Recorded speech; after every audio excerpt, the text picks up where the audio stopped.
What's up mga idol ko?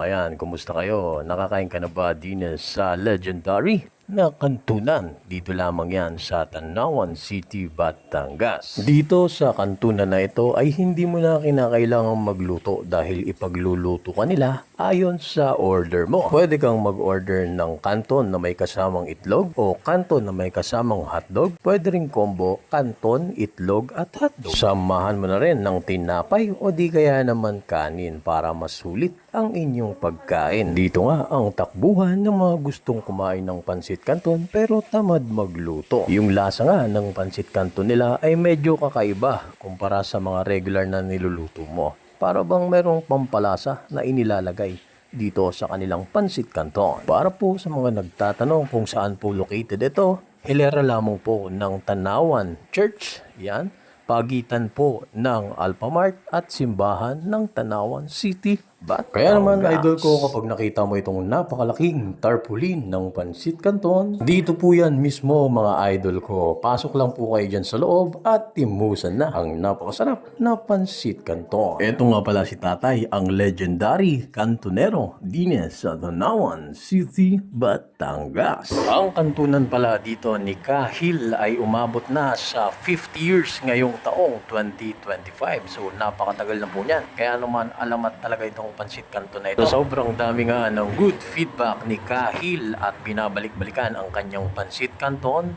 Ikaw kaya, idol ko, kailan kaya mapapasyal dines sa kantunan ni Kahil? Ang pinaka-exact address nito mga idol ay F. Laurena Street, Poblacion, Barangay 1, Tanawan City, Batangas. Kaya lamang mga idol ko, share ko lang baka sakaling mapasyal kayo dito. Ikaw idol ko, nakatim ka na ba dito sa kantunan ni Kahil? I-comment mo naman sa baba kung gaano nga ba kasarap ang kanyang pansit canton.